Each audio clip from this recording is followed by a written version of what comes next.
Welcome back. 6 माह का इंतजार, हकीकी आजादी मार्च, 6 रोज का शेड्यूल तैयार, 40 फुट लंबा कंटेनर तैयार, बड़ा दिन, बड़ी तहरीक, बड़ा मार्च। क्या है इमरान खान के मुतालबात, ये सब और बहुत कुछ जानेंगे आज के इस ट्रांसमिशन में। जी बिल्कुल, पाकिस्तान तहरीक-ए-इंसाफ का लॉन्ग मार्च बिलाखिर आज जुमे की नमाज के बाद बिलाखिर शुरू हो गया और तहरीक-ए-इंसाफ के इस लॉन्ग मार्च हकीकी आज़ादी मार्च की मेगा ट्रांसमिशन से वॉइस न्यूज़ की जानिब से आपको लम्हा लम्हा हर सूरत हाल से आगाह भी किया जाएगा। और इस वक्त की सूरत हाल के बारे में अगर आपको बताते चले तो इस वक्त लाहौर से ये जो जम गफ़ीर है PTI के कारकुनों का वो शुरू हो चुका है और लाहौर के मुख्तलिफ शाहराहों से होता हुआ आज़ादी चौक पे इसका पाकिस्तान तहरीक-ए-इंसाफ के चेयरमैन इमरान खान ने वहाँ अवाम से खिताब भी किया है और ये पाकिस्तान के मुख्तलिफ शहरों से होता हुआ 4 नवंबर को इस्लामाबाद में जाकर ख़त्म होगा और वहाँ पे धरने का इनेकाद भी किया जाएगा। और इस हवाले से इस्लामाबाद की इंतज़ामिया से भी इससे दरख्वास्त ली जा चुकी है और आज इस सब पे बात करने के लिए हमें ज्वाइन किया है सीनियर सहाफ़ी राहिल साहब ने। राहिल साहब, बहुत शुक्रिया हमें आज ज्वाइन करने के लिए। राहिल साहब, मेरा आपसे सवाल है कि क्या लॉन्ग मार्च के अलावा खान साहब के पास और कोई रास्ता नहीं था ये हकीकी आज़ादी को हासिल करने के लिए? जी, बहुत शुक्रिया आपको मुझे इनवाइट करने के लिए। देखिए, खान साहब की जो शुरू से ही एक सियासी एक मंजरनामे पे जो उनका एक विजन रहा है और जो उनका अब तक का जो सबसे बड़ा एक वे फॉरवर्ड रहा है वो धरना या मार्च, लॉन्ग मार्च और धरना ही उन्होंने शुरुआत में आपने देखा कि उन्होंने जब अपनी सियासत का आगाज़ किया 2014 के बाद ख़ास तौर पे, तो वो इसी तरह उन्होंने अपने एक लॉन्ग मार्च के बाद डी चौक में जो तकरीबन 3 से 4 माह का जो एक तवील धरना दिया और उसके नतीजे में उन्होंने अपने मतलूबा नताइज हासिल करने की कोशिश की। उसी तरह उन्होंने आज फिर दोबारा एक नई इनिंग्स का आगाज़ करने का ऐलान किया था और वो आगाज़ कर दिया और वो इनिंग्स जो है वो एक लंबी तवील 6 दिन पे 6 दिन तवील होगी और जहाँ जाके वहीं इस्लामाबाद में ही डी चौक में ही जो है उनकी कोशिश है कि एक धरने की सूरत इख्तियार करे। और अभी क्योंकि आपने जैसे जिक्र किया कि जो इस्लामाबाद की इंतज़ामिया है उनकी तरफ से भी अभी नेगोशिएशंस और उनकी टेबल पे भी डिस्कशंस जारी हैं कि क्या आया वो PTI को और खान साहब को वहाँ पे धरना देने की इजाज़त देंगे या कोई और सूरत हाल पैदा होगी। जी सर, एक और सवाल मेरे जहन में भी आया। तो यस्टरडे जो रिसेंटली एक नई सिचुएशन में देखने को मिली कि वेरी फर्स्ट टाइम में देखने को मिला कि DG ISI नदीम अहमद अंजुम, जो कि इनके बारे में काफ़ी मशहूर था, कभी रिवील नहीं करते हैं आप लोगों को, कभी उन्होंने इवन कि अपनी फ़ोटो भी रिलीज या रिवील करने की कोई बात नहीं की थी, कभी मीडिया पे सामने नहीं आया। वेरी फर्स्ट टाइम उन्होंने DG ISPR के साथ एक मुश्तरका प्रेस कॉन्फ्रेंस किया, सामने आए, जिस पर उन्होंने खुद भी इस बात का इजहार किया कि वेरी फर्स्ट टाइम मैं सामने आया हूँ और आप सबको हैरानी होगी इस बारे में। तो सर, अचानक ऐसे सबके सामने प्रेस कॉन्फ्रेंस करने की क्या मतलब जरूरत पड़ गई उनको? जी बिल्कुल, जैसा कि आप इससे पिछली एक ये सारी की सारी कड़ी जुड़ती है इससे पिछले एक वाक़े पे, एक बहुत बड़ा सान्या जिसका बहुत ज़्यादा चर्चा रहा मेन स्ट्रीम पे भी और हम लोग आपस में भी बहुत देर तक रंजीदा रहे। अरशद शरीफ का कत्ल और उसके बाद फिर पैदाशुदा सूरत हाल थी, उसके ऊपर क्लैरिफिकेशन देना बहुत ज़रूरी हो गया था। और जिस तरह खान साहब की तरफ से या दीगर और हलकों की तरफ से एक प्रेशर बिल्ड किया जा रहा था, एक ऐसी फिजा कायम की जा रही थी जैसे एस्टेब्लिशमेंट का कोई रोल है और एस्टेब्लिशमेंट जो है कोई खास एजेंडा के तहत ये तमाम तर जो है सूरत हाल पे बहुत ज़्यादा असरअंदाज हो रही है, तो उसकी क्लैरिफिकेशन बहुत ज़रूरी थी। और इस सिग्निफिकेंस के पेश नज़र ही मेरा ख्याल है कि लेफ्टिनेंट जनरल नदीम अंजुम साहब ने ऑन कैमरा आने की जो है वो एक डिसीजन लिया और मेरा ख्याल है कि बहुत ज़रूरत भी थी। मैं समझता हूँ कि उन्होंने आके जो क्लैरिफिकेशन दी उससे हमारी आवाम ख़ास तौर पे बहुत क्लैरिटी के साथ अब एक चीज़ वाज़े हमारे सामने देखती है कि जो एस्टेब्लिशमेंट और हमारे इदारे हैं और उनके जो लीडर्स हैं वो पाकिस्तान और उसकी सालमियत के लिए बिल्कुल यकजा हैं और वो उनके अंदर कोई किसी किस्म का जो है तकसीम हम नहीं देख रहे। जो उनका बयानिया है वो आप चाहे किसी भी सियासी तौर पे, पहले भी हमने देखा कि बहुत सियासत होती रही और कभी न्यूट्रल कभी और बेशुमार नामों से उनको जो है वो पुकारा गया और इससे पहले बहुत सारे पब्लिक अपीयरेंसेस जो खान साहब ने की, उनमें बहुत अलकाब जो है उन्होंने हमारी एस्टेब्लिशमेंट के हवाले से भी और इवन हमारे जो सिपा सालार हैं उनके हवाले से भी बहुत अजीब व गरीब से अलकाब जो हैं उन्होंने दिए। तो मेरा ख्याल है कि DGISPR के साथ DGISI का जो ये अपीयरेंस थी वो मेरा ख्याल है उसकी बड़ी ज़रूरत थी, और आई वुड से कि उन्होंने बड़ा क्लियर अपना एक स्टांस और इदारे की जो एक साख्त है उसको बचाने के लिए जो जाना था वो किया। उस पे मुझे याद है कि खान साहब ने भी बयान दिया कि उन्होंने कहा कि अगर मैंने मुंह खोल दिया तो ये फौज के लिए और मुल्क के लिए बहुत नुकसानदेह होगा, तो उनके पास ऐसा क्या है कि देखिए खान साहब ये जो इस किस्म के कंट्रोवर्शियल बयानात देते हैं, अनफॉर्चुनेटली वो बहुत कोई खास मेरा ख्याल है कि उनको थोड़ा सा अब हमें पसे पुष्ट डालने की ज़रूरत है, और हमें थोड़ी सी इस बात की मेरा ख्याल है कि इस कंट्रोवर्सी को खान साहब को भी देखना चाहिए कि वो अपना नुकसान खुद कर रहे हैं, अपने ही पैरों पर कुल्हाड़ी मारते चले आ रहे हैं। ना सिर्फ वो अपनी जाती बल्कि अपनी पार्टी PTI के बाकी तमाम जो लीडरान हैं उनकी भी मेरा ख्याल है उनको अब वो बैकफुट पे आ गए हैं और वो बड़ी एक डिफेंसिव सियासत कर रहे हैं। और अभी हमने देखा कि 2 दिन पहले फैसल वावडा साहब ने जो आके प्रेस कॉन्फ्रेंस की और उन्होंने एक डिफरेंट जो है वो एक डायरेक्शन देने की कोशिश की, जो कि उसी के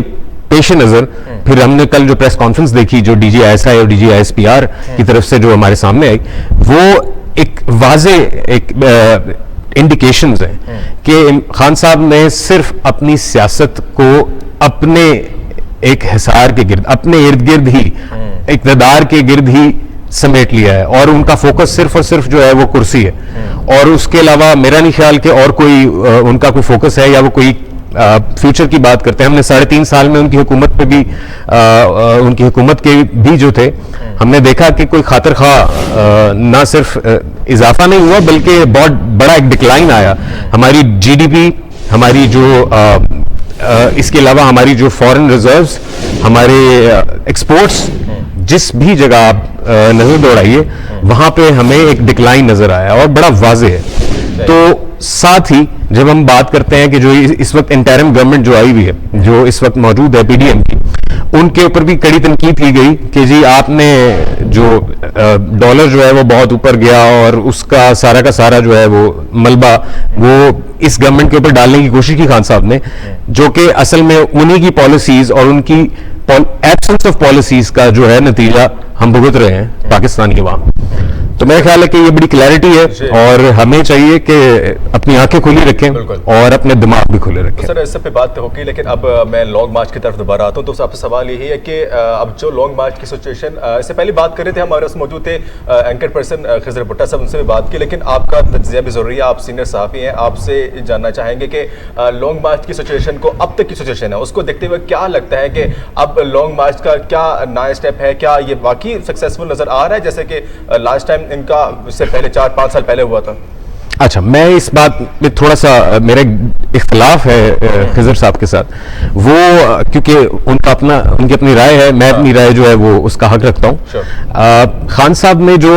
हम अभी तारीख की बात कीजिए, किस तरह खान साहब की शुरुआत 2011, फिर 2014, फिर 2018 एंड ऑनवर्ड्स, अब हम 2022 में बैठे हैं, तो कोई नई बात, कोई नया विजन, कोई ऐसी बात जो सॉलिड कॉन्क्रीट हो, मेरा ख्याल है कि उसको अब खान साहब को खुद भी सोचना चाहिए कि वो अपने जो कारकुनान हैं, अपने वोटर्स जो हैं, उनको कोई कॉन्क्रीट बात करें, उनके सामने वो बात लेकर आए जो ब्लैक एंड वाइट हो। सिर्फ लॉन्ग मार्च या धरने और एक दूसरे के ऊपर कीचड़ उछालने वाली सियासत मेरे ख्याल से अब खत्म होनी चाहिए, और अवाम को भी मेरा ख्याल है कि अब ये सोचना चाहिए कि अपने घरों से बाहर निकल के और अपने दफातर, अपने कारोबार, उनको जो है उनका नुकसान करके कितने दिन, 1 दिन, 2 दिन, 6 दिन की बात हो रही है, और गालिबन उसके बाद धरने में कन्वर्ट करने की बात की जा रही है, और वो इनफाइनाइट है कि वो कब तक चलेगा। ये इकोनॉमी जो पाकिस्तान की इकोनॉमी है, जो ऑलरेडी इस वक्त ऑलमोस्ट डेड लेवल से भी नीचे जा चुकी है, जो हमारे डेट्स हैं, जिसकी वजह से IMF की हमने बहुत ही खतरनाक किस्म की जो है हमने डील्स जो है हम मजबूर हैं कि हमने वो ली। और आज भी अगर हम इस मईशत का पहिया इसी तरह लॉन्ग मार्च या धरनों की सूरत में अगर रोकते रहेंगे तो मेरा नहीं ख्याल कि कोई डेवलपमेंट होगी या कोई पेशरफ्त जो कि मुस्बत पेशरफ्त होनी चाहिए वो इस मईशत के लिए होगी। तो ये अवाम को सोचना है और उससे पहले हमारे उन लीडरान को सोचना है जो खान साहब की सूरत में एक बड़े जाहिर है एक सपोर्ट, उनकी बहुत बड़ी एक फैन फॉलोइंग है, उनके बड़े सपोर्टर्स हैं, बड़े उनका बड़ा स्टैचर है, लेकिन उनको भी अब अपने से हट के अवाम का सोचना चाहिए, जो सिर्फ नारेबाजी की नहीं, हकीकत में जो अवाम की सोच है, अवाम का दर्द है, तो वो सामने नजर आए। जी बिल्कुल। इस वक्त जो सिचुएशन देखी जा रही है, जैसे कि आपने कहना था कि इस वक्त अवाम की बड़ी उनके पास सपोर्ट है, लेकिन अवाम के साथ साथ देखने में आ रहा है कि वकला की भी सपोर्ट नजर आ रही है। जैसे लाहौर के जो प्रेसिडेंट हैं उनके बार के, उनकी भी सपोर्ट नजर आ रही है, तो उस पर क्या कहना चाहेंगे सर? लेकिन जब एक तहरीक चलती है या एक इस किस्म का एक रुझान पैदा किया जाता है, एक लॉन्ग मार्च की एक कॉल दी गई, उसमें हमारे तमाम तबके, जिसमें वकला हजरात, जिसमें और दीगर भी तबके शामिल हैं, वो उनकी जत्थे या उनके कुछ हिस्से, जाहिर है वो पीटीआई प्रो पीटीआई भी हो सकते हैं, वो उसके मुखालफत भी कर सकते हैं, तो वो शामिल होते हैं। तो ये एक ओवरऑल एक कलेक्टिव एक डेवलप होती है आपकी एक जो आप जिस तरह आप लॉन्ग मार्च की बात करेंगे जी, हजारों की तादाद में या लाखों का मजमा होगा, 20 लाख का गलबन एक फिगर जो है वो हमारे सामने आया कि 20 लाख के करीब जो है वो लोग इस लॉन्ग मार्च में आहिस्ता आहिस्ता डेवलप होते हुए पहुंचेंगे और जाएंगे वहां पे इस्लामाबाद, और इस्लामाबाद में एक मिलियंस का धरना किया जाएगा। तो जाहिर है उसमें वकला भी होंगे, उसमें हमारे स्टूडेंट्स भी होंगे, उसमें दिहाड़ीदार तबका भी होगा, उसमें हमारे किसान भी होंगे, तो वो सब लोग रिप्रेजेंट करेंगे। बट ये देखना अभी बाकी है कि वो लाखों या मिलियंस का जो मजमा है वो खान साहब इकट्ठा कर पाते हैं कि नहीं। बिल्कुल। राहिल साहब, यहाँ मेरा आपसे एक सवाल है कि लॉन्ग मार्च इतनी जरूरी क्यों है? Why it is too much important? Again हम वापस फिर जाएंगे कि खान साहब की जो सियासी एक ड्राइव रही है, उन्होंने लॉन्ग मार्च और एक धरने की जो सियासत शुरू से कर रखी है। कंटेनर उनका बड़ा मशहूर रहा है, और इस्लामाबाद डी चौक पे जो कंटेनर जो है महीनों हमने देखा कि वो खान साहब वहां रहे, तो उनको बड़ा एक फेम मिला और अवाम ने उसको ना सिर्फ पसंद किया, और ख़ास तौर पे वो जब कंटेनर के ऊपर शाम के वक्त म्यूज़िक बैकग्राउंड में होता है और बहुत एक दिलकश और बड़ा एक दिलचस्प किस्म का एक मंजर बन जाता है, तो may be people enjoy that. तो मेरा ख्याल है कि थोड़ी हकीकत की तरफ हमें वापस लाने की ज़रूरत है इस अवाम को। इन शो आई वुड से कि ये जो इस किस्म के जो एक म्यूजिकल शोज होते हैं, यहाँ से बाहर निकल के हमें पॉलिसीज़ की तरफ आने की बात ज़रूरत है, हमें कुछ कॉन्क्रीट मेजर्स लेने की ज़रूरत है, और हमारे इन लीडरान को हकीकी सियासत करने की ज़रूरत है। तो सर कौन से मेयर्स हैं, एसपीज हैं जो कि इमरान खान को अपनानी चाहिए लॉन्ग मार्च से हटकर? ऐसा क्या करना चाहिए? आप क्या सजेशन देंगे अपनी तरफ से? देखिए, इंक्लूसिव सियासत करें, जो हर बात पे आई डिसएग्री और एब्सोल्युटली नॉट वाली जो खान साहब की एक बड़ी स्ट्रेट लाइन स्ट्रैटेजी है, हर बात से इनकार और हर बात से डिनायल, उससे हटके इंक्लूसिव सियासत, जैसे पंजाब में उन्होंने इंक्लूसिव सियासत की, जिस शख्स को और जिस पार्टी को, काफ लीग को वो कातिल कहा करते थे, उन्होंने उसके बाद इल्हाद करके पाकिस्तान मुस्लिम लीग नून के अगेंस्ट पंजाब में उन्हें सपोर्ट करके उन्हें यहाँ का चीफ मिनिस्टर जो है ना सिर्फ बनवाया, अपॉइंट किया, और अब भी उनकी फुल सपोर्ट उनके साथ है। तो इसी तरह वफाक में भी इंक्लूसिव सियासत की जरूरत है कि इतनी स्ट्रेट और इतनी रिजिड जो उनकी स्ट्रैटेजी रही है अब तक, कि ना वो जरदारी जो अलकाब से, जिस तरह जरदारी साहब को उन्होंने पुकारा, फिर उसी तरह नवाज शरीफ साहब और उनकी पार्टी के मेंबरान, और चोर और गद्दार, ये दो जो फिक्रे, ये जो अलकाब हैं, ये तो मशहूर ज़माना हो गए, ये तो हर जुबान ज़बेआम हो गए। हर बच्चा, हर बूढ़ा, हर जवान, आप बाहर जाइए और देखिए हर जगह पे यही बात हो रही थी, तो तुम चोर हो और तुम डाकू हो और तुम लुटेरे हो और तुम गद्दार हो। इससे बाहर निकल के हम सब पाकिस्तानी हैं। अगर हमारा इख्तिलाफ सियासी तौर पे है तो हमें उसे सियासत की नजर ही रखना चाहिए, उस सियासत पे फोकस रखना चाहिए। एक दूसरे की जातियात और फैमिलीज, इवन फैमिलीज तक भी जो इन्वॉल्व हुई, अनफॉर्चुनेट। और ऐसा प्रेसिडेंट, हाँ, जैसे भी खिज़र साहब बैठे थे, उन्होंने जिक्र किया कि मोहतरमा फातिमा जिन्ना के अगेंस्ट जब एक पूरी कैंपेन चलाई गई और उन्हें भी गद्दार वतन और बहुत कुछ ऐसे अलकाब से नवाजा गया, उसी तरह अब हम 2022 में भी बैठे देख रहे हैं कि ये जो हमारे सियासी लीडरान हैं आपस में जब एक दूसरे को पुकारते हैं तो ऐसे ही बहुत ही बिलो एवरेज, बहुत ही below the level of any humanity, अजीबो गरीब किस्म के अलकाब, चोर, डाकू, लुटेरा और लुट के खा गया वाली बात, बहुत ही एक सोल्यूशन अब देखे जाए तो इतना बड़ा आवाम का जमेगा, फिर भी जो भी हो आवाम का एक क्राउड वहाँ पे निकला है और इस्लामाबाद जाने की भरपूर तैयारियां हैं, इतना पैसा खर्च किया जा रहा है। चले खान साहब अपनी तरफ से जो भी उन्होंने किया लॉन्ग मार्च के साथ चल रहा है, उसके अलावा अगर बात करें अपोजिशन गवर्नमेंट की तरफ से जो राना सलाउद्दीन साहब ने भी अपना बयान दिया कि वो भी अगर कोई लिमिट क्रॉस करेंगे तो उसके खिलाफ एक्शन लेंगे, तो मतलब कि कोई एक सोल्यूशन की तरफ नहीं आ रहा, वो लॉन्ग मार्च की तरफ आ रहे हैं तो वो उसको रोकने की तरफ, यानी लड़ाई और गुत्थम गुत्था का सिलसिला चल रहा है। तो खैर इस पे मैं दोबारा बात करूंगा, लेकिन इस वक्त हमारे साथ लाइन पे मौजूद है फयाज साहब जो कि इस वक्त लॉन्ग मार्च की सिचुएशन से हमें आगाह कर रहे हैं। जी फयाज साहब, क्या आपको मेरी आवाज आ रही है? फयाज साहब, आपको क्या हमारी आवाज आ रही है? फयाज साहब, इस वक्त टेक्निकल इश्यूज की वजह से हमारा राब्ता नहीं हो पा रहा। लॉन्ग मार्च पे इस वक्त भरपूर क्राउड देखने को मिल रहा है, लेकिन जिसकी वजह से हमारे रिपोर्टर्स और वॉइस न्यूज़ की पूरी टीम इस वक्त लॉन्ग मार्च की पूरी मुकम्मल तफसीलात से हमें लम्हा ब लम्हा आगाह कर रही है, तो उसमें मजीद बात उनसे अपने रिपोर्टर्स और अपने नुमाइंदों से करते रहेंगे। तो सर, मैं दोबारा अपने सवाल की तरफ आऊँगा। तो मेरा सवाल यही था कि इस वक्त क्या सोल्यूशन होगा सबका, क्योंकि हर वक्त हर कोई इस टाइम अपनी अपनी उस पर पोजिशन, अपने अपने ट्रैक को सीधा करने में लगा है, तो क्या हल होगा? देखिए, अभी आपने राना सनावला साहब की बात की और उन्होंने कहा कि जी वो जिस भी हद तक जाना जरूरी समझते हैं वो जाएंगे, तो जाहिर है उनका लॉ एंड ऑर्डर को मेक श्योर करना जरूरी है, बिकॉज वो ऐसे मनसब पर फाइज हैं कि वो हमारी कौम के और पाकिस्तान की तारीख में भी जब भी इस किस्म की कोई सियासी खिलाफात पैदा हुए और एक दूसरे के खिलाफ, जाहिर है जब कोई ऑपोजिशन और गवर्नमेंट में रहने वाली पार्टीज, ये दोनों एक दूसरे के ऊपर बहुत सारे केसेस भी बनाती रही हैं। और इससे पहले जब खान साहब की हुकूमत थी तो हमने देखा कि बहुत सारे जो नून लीग के लीडरान थे उनको जो है नैब के केसेस में किस तरह महीनों जो है वो अंदर रखा गया। उसके साथ साथ मेरा ख्याल है कि जरदारी साहब ने भी बहुत सारी इस किस्म की जो है जो सिचुएशंस थी वो खान साहब माफ कीजिएगा, खान साहब की जो इस 3.5 पौने 4 साल की जो हुकूमत रही उसमें आपने देखा कि उन्होंने दोनों पार्टीज बगैर किसी डिस्क्रिमिनेशन के उनके खिलाफ जो है वो सियासी मुकदमात और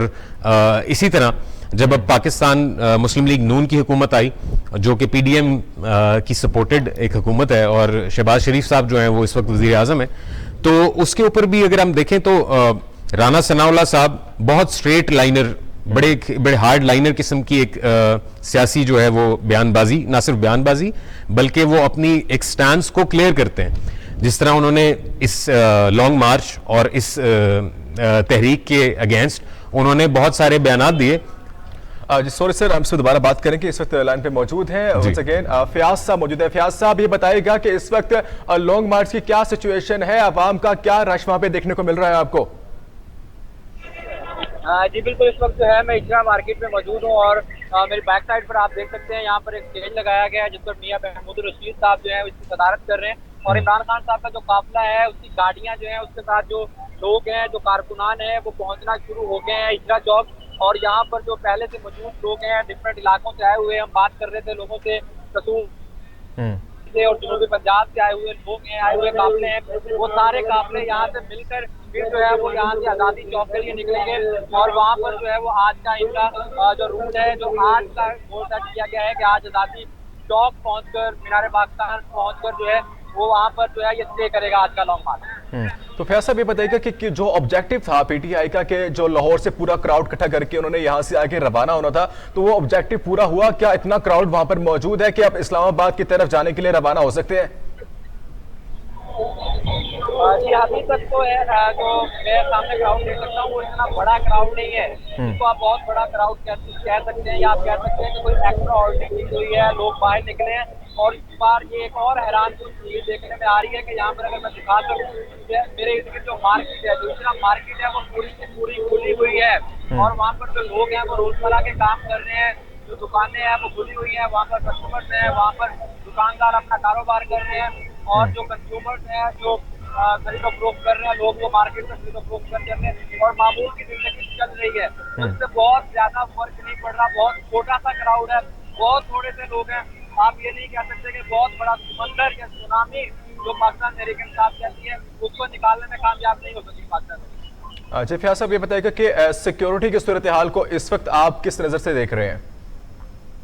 जी जिस तरह पहले भी बात हो रही थी कि पाकिस्तान तहरीक इंसाफ की हुकूमत है पंजाब में और सूबाई हुकूमत पाकिस्तान तहरीक इंसाफ की है और सूबाई हुकूमत के ज़ेली इदारा है पंजाब पुलिस। तो पंजाब पुलिस ने जो है वो तमाम सिक्योरिटी के इंतजाम संभाले हुए हैं और लाहौर और पंजाब की हदूद में मेरा नहीं ख्याल कि कोई भी किसी किस्म की रुकावट या किसी किस्म का तसादुम हमें देखने में आएगा। क्या फयाज साहब, इस वक्त कारकुनों के आने का सिलसिला अभी जारी है या वो रुक चुका है? क्या अब लॉन्ग मार्च का जो सिलसिला है आगे जाने की तरफ वो रवाना होने के लिए तैयार है?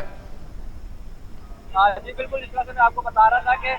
ठीक इसी जगह जहाँ पर इस वक्त मैं खड़ा हूँ, यहाँ पर कुछ देर बाद इमरान खान साहब का कंटेनर आएगा और वो यहाँ पर आकर खड़े होंगे और यहाँ पर जो है वो खिताब करेंगे।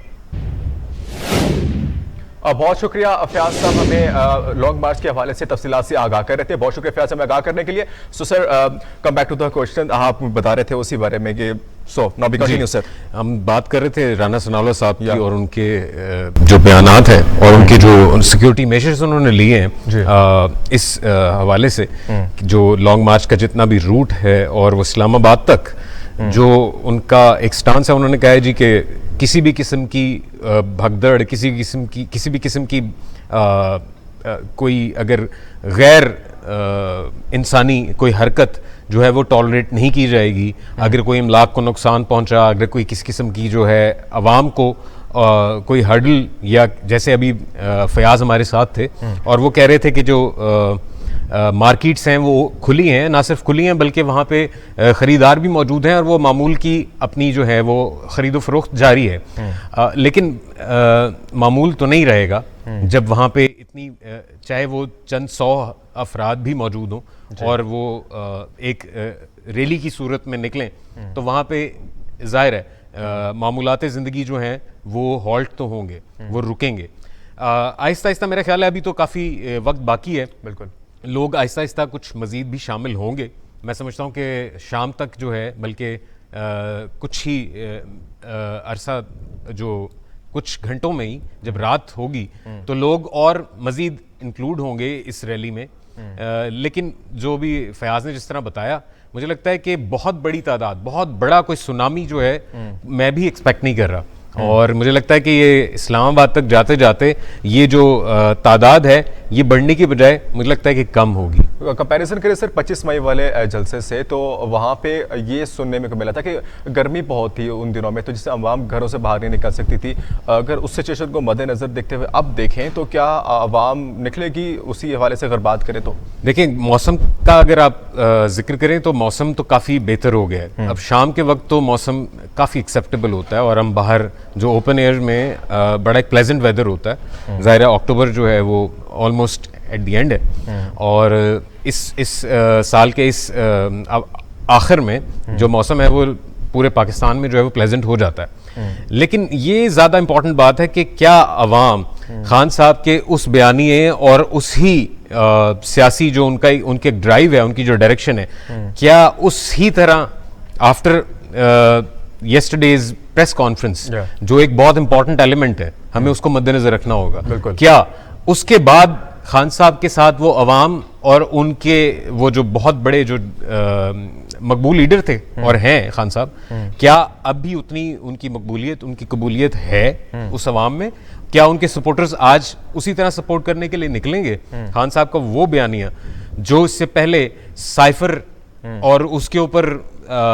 उसके गिर्द जो है उन्होंने बुना और इम्पोर्टेड हुकूमत बनाई और इम्पोर्टेड हुकूमत को जी उसके ताने बाने जो हैं वो सुपर पावर्स तक जोड़े और उसके बाद उन्होंने अपने आप को इनेविटेबल बताया कि वो पाकिस्तान की सालमियत के लिए इनेविटेबल हैं। अगर वो पाकिस्तान की मेन स्ट्रीम पॉलिटिक्स और इक्तदार के हलकों में नहीं होंगे तो खुदा ना खास्ता पाकिस्तान की सालमियत को खतरा है। उन्होंने भरपूर कोशिश की और उसके बाद ना सिर्फ वो भरपूर कोशिश की बल्कि उन्होंने मजीद और उसको बढ़ाया।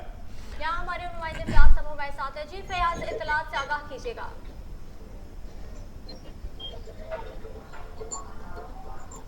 फयाज, हमें इत्तलात से आगाह कीजिएगा, क्या सूरत हाल है उस टाइम?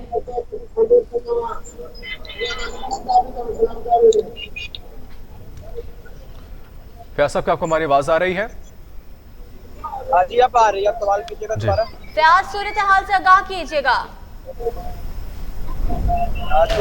फयाज साहब, इस वक्त करंट सिचुएशन क्या है, सूरत हाल से आगाह कीजिएगा। अवाम और लॉन्ग मार्च के हवाले से देखा जाए तो क्या सूरत हाल नजर आ रही है आपको? हो गया इमरान खान के साथ जो गाड़ियां हैं, इमरान खान के काफिले में जो कारकुनान है, इमरान खान के साथ जो बाइक राइडर्स हैं और जो दीगर कारकुनान है वो यहाँ पर पहुंचना शुरू हो गया इसका चौक में। और यहाँ पर पहले जो कारकुनान जो है वो उसको ज्वाइन कर रहे हैं और उसके साथ तो ये काफिला बनकर यहाँ से आगे रवाना होगा और आज ये काफिला जो है वो आजादी चौक पहुंचेगा। तो सूरत हाल जो है इस वक्त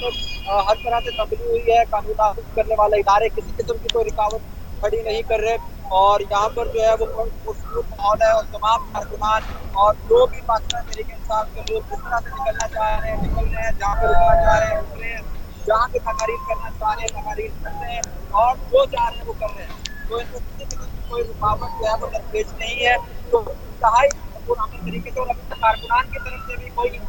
देखने नहीं आई, जैसे कराओ जलाओ या कोई तोड़ या का कोई नुकसान कारकुनान करते भी दिखाई नहीं दिए। और दूसरी तरफ अभी तक जो है वो कानून नाफिज करने वाले इदारों ने भी कहीं पर कारकुनान को रोकने की कोशिश नहीं की। फयाज साहब, आप हमें लम्बा आगाह भी कर रहे हैं, लेकिन ये बताइएगा कि कुछ देर वक्त की बात करें, अगर रात के टाइम की तरफ चले जाएं तो कोई इम्कानात हैं इस क्राउड के बढ़ने के? जी, मुझे लगता है कि जैसे जैसे वक्त गुजरेगा तो जो है वो बड़े होंगे। जितने पॉइंट्स बनाए गए हैं तमाम पॉइंट पर जो है जो हिकमत अमली मुझे नजर आई है कि तमाम जो अजला है पंजाब के और दीगर अजला है उनको डिवाइड किया गया है और लोगों को जगहों पर बुलाया गया है। तो यहाँ पर मैं खड़ा हूँ, जहाँ पर पंजाब से जो है वो रेलियां आ रही है, यहाँ पर सेंट्रल पंजाब से काफी आ रहे हैं। जी, बहुत शुक्रिया फयाज हमें आगाह करने के लिए। आपसे हम दोबारा रब्ता करें। फयाज साहब हमें इस वक्त जो है लॉन्ग मार्च की ताज़ा तरीन सूरत हाल से आगाह कर रहे हैं और हम बात कर रहे थे हमारे सीनियर सहाफ़ी राहिल कुरैशी साहब से। जी राहिल साहब, come back to the question, हम अपने सवाल की तरफ दोबारा आते हैं। तो सर मेरा एक सवाल यह है कि अगर खान साहब सिनेरियो के बाद लॉन्ग मार्च करते हैं, जाहिर पता है गवर्नमेंट पे प्रेशर आएगा, इदारों पे प्रेशर आएगा, तो उस सब के बाद अगर वो कामयाब हो जाते हैं देन उनका नेक्स्ट स्टेप क्या होगा? पहले भी धरना हुआ, हुकूमत में आए और अपनी परफॉर्मेंस दिखाई, दोबारा अगर आ जाते हैं देन क्या होगा? देखें, आपने बड़ी मज़े की बात की, आपने खुद ही अपने सवाल का जवाब जो है एंड पे दे दिया कि खान साहब ने जो धरने की सियासत शुरू की उसके बाद वो इक़्तिदार हासिल किया और उसके बाद हमने देखा कि 3.5 पौने 4 साल में उन्होंने जो हुकूमत की उसके जो नताइज हैं वो आज तक अवाम की जो हैं पूरी पाकिस्तानी अवाम भुगत रहे हैं। तो बहुत अच्छा, बहुत रेलिवेंट सवाल है आपका कि इस सब के बाद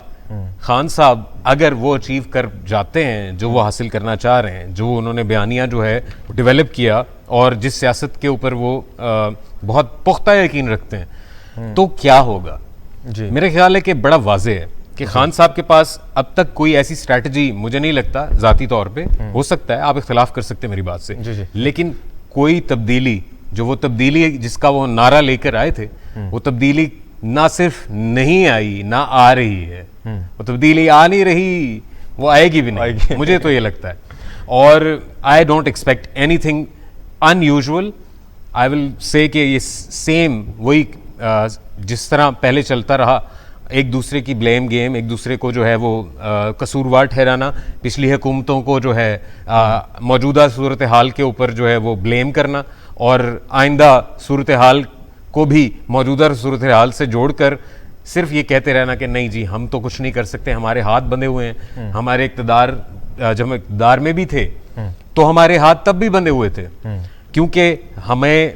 एक मुकम्मल इख्तियार और इक़्तिदार कभी मिला ही नहीं। तो खान साहब की यही मेरा ख्याल है कि एक स्ट्रेट स्ट्रैटेजी अब भी है कि उनके पास कोई प्लान नहीं है। तो सेम ये सिचुएशन तो हमारी सिटिंग गवर्नमेंट है उनकी तरफ से भी थी। जो last time Imran Khan deceit हुए अपने प्राइम मिनिस्टर की सीट से, उसके बाद जब दूसरी गवर्नमेंट उसके ऊपर आई, उनकी हुकूमत में आने से पहले यही बयान थे कि जी बिजली महंगी है, हम ठीक करेंगे,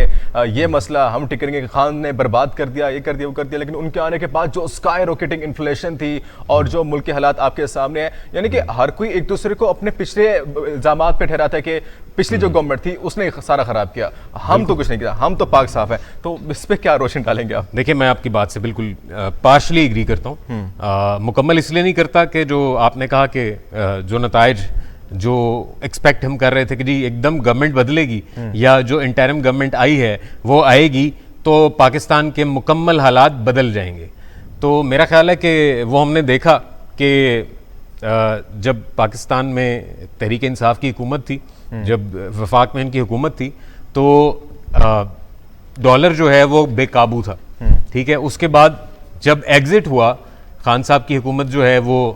खान साहब को जो है वो वोट ऑफ नो कॉन्फिडेंस की मूवमेंट के बाद जो है उनको इक़्तिदार से निकाला गया और ये हुकूमत आई, तो इनके ऊपर वो प्रेशर ज़ाहिर है बहुत, मेरा ख्याल है कि वो 2 टाइम्स बल्कि several times, tens of times जो है वो ज़्यादा इंक्रीज था उनके ऊपर। ये प्रेशर बहुत ज़्यादा उनको ना सिर्फ कोई काम ना करने देने की सूरत हाल में ले गया, क्योंकि जो ऑलरेडी प्लानिंग्स हो चुकी थी खान साहब की गवर्नमेंट में, जो स्ट्रेटजीज ना होने की वजह से जो एक डिक्लाइन था, वो जो एक नोज डाइव थी पाकिस्तान की मईशत को। इस पे हम दोबारा बात करेंगे, लेकिन इस टाइम हुआ है ब्रेक का। ब्रेक के बाद दोबारा हाजिर होते हैं और लॉन्ग मार्च की तमाम सूरत हाल पे दोबारा तफसीलन बात करेंगे।